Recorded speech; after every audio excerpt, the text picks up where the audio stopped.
let's solve question number 8. The question number 8 is the price of a TV is rupees 13,000.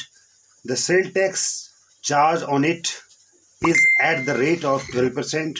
Find the amount that Vinod will have to pay if he buys it. तो question आपसे कह रहा है कि एक television का जो price है वो 13,000 है, उसके ऊपर टैक्स भी लगता है आपका 12%, दैट इज वैट। और उसके बाद विनोद ने वो टीवी खरीदा तो उसको 12% टैक्स के साथ कितना पे करना पड़ेगा। बहुत सिंपल क्वेश्चन है, तो आप इसको बना सकते हैं।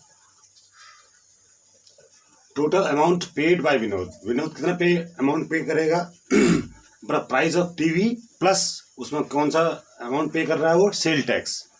Price of TV is given to you, that is 13,000 plus sale tax is how much? It is 12% of 13,000। तो इन दोनों अमाउंट को ऐड कर देंगे। 13,000 plus 12/100 of is multiply 13,000। 2 zeros are cancelled. Now it will become 13,000 plus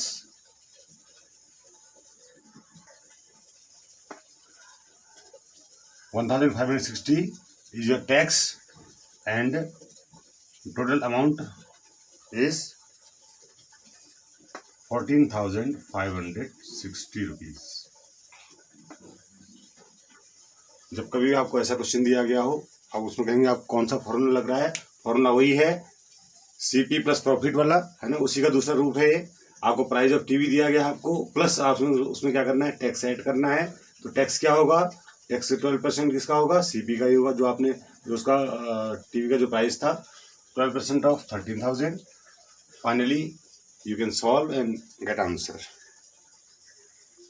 question number 9, Arun bought a pair of skates at a sale where the discount given was 20%. If the amount he pays is rupees 1,600, find the mark price।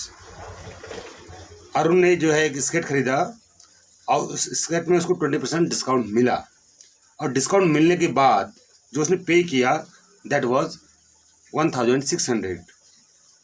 तो आपसे पूछा गया mark price उसमें क्या था, कि कितना उसमें कॉस्ट टैग लगा हुआ था, वो हमने प्राइस निकालना है, mark price. Let's do.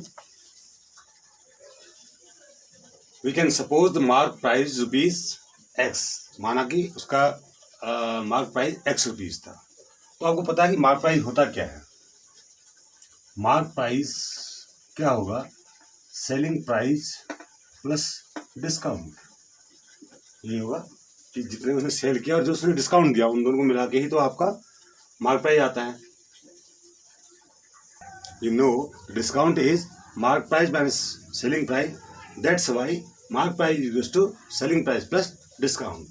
Now mark price is X and selling price is given to you, it is 1,600 plus discount is 20% of mark price, that is X. Now you have an equation. You can solve this equation. It is same, and 20%, that means 20/100 off is into X. 0 is cancelled. 2 1 are 2, 2 5 are 10. Now we have 1,600 plus x upon 5. Now we can transpose this x upon 5 to left. It will become x minus x upon 5 is equals to 1,600. It will become 5x minus x upon 5 is equals to 1,600. Now 4x upon 5 equals to 1,600. Now cross multiply, 4x 1 are 4x equals to 1,600 into 5. Now the value of x will be x is equals to 1,600 into 5 upon 4. 4 4s are 16. 0 will be same. Now x will be 2,000. Now mark price was rupees 2,000. इस तरह से आप इस question को निकाल सकते हैं। ठीक है, आपको बस ये ध्यान रखना है कि आपने करना क्या है। आपको पता है कि मार्क प्राइस होता क्या है। अब मार्क प्राइस कहाँ से निकला, यहाँ से निकला। ठीक है, आपको पता है discount is to mark price minus selling price होता है। तो यहाँ से मार्क प्राइस यहीं पर रहेगा, सेलिंग प्राइस को आप ट्रांसपोज कर देंगे तो क्या हो जाए, सेलिंग प्राइस प्लस डिस्काउंट। तो यहाँ से फॉर्मूला आपको निकल जाएगा। तो उसके बाद उसी फॉर्मूला वैल्यूज रखेंगे और आप एक्स की जो वैल्यू निकालेंगे वही आपका मार्क प्राइस होगा। Now question number 10 is I purchased a hair dryer for rupees 5,400 including 8% VAT. Find the price before VAT was added. आपसे कहा गया कि मैंने एक हेयर ड्रायर खरीदा 5,400 रुपीज़ में और इस प्राइस में जो हमने अमाउंट जो दिया है इसमें 8% वैट भी शामिल था। Find the price before VAT, जब वैट नहीं लगा हुआ था इसमें तब इसका प्राइस कितना था, ये हमने निकालना है। ठीक है, let's do. We know it is given cost price of hair dryer with VAT rupees 5,400 rupees.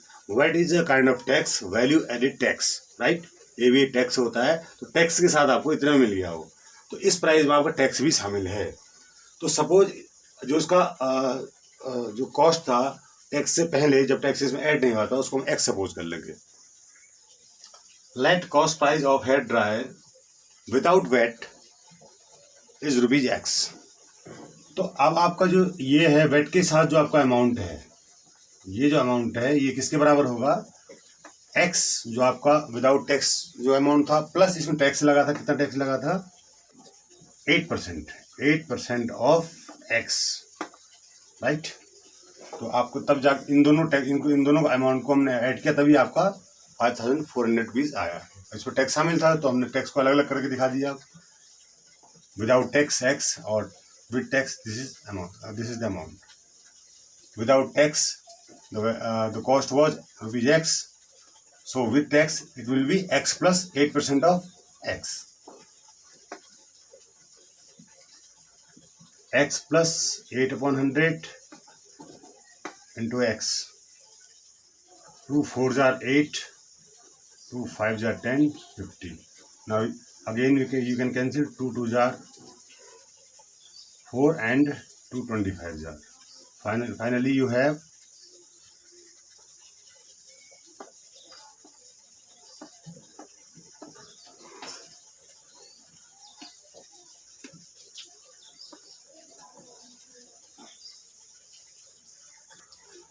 now it is 54 5,400 equals to x plus this. After simplification we get x plus 2x upon 25. Now we can add 25x plus 2x upon 25. Now cross multiply 27x is equals to 25 into 5,400. Now x, the value of x will be 27 upon चले जाएगा यहाँ, तो 5400 into 25 upon 27, फिर cut कर देंगे 27 से 54, 2 बार cancel होगा तो 2 जीरो ऐसे रहेंगे। फिर 200 से 25 को मल्टीप्लाई करने में मिलेगा आपको 5000।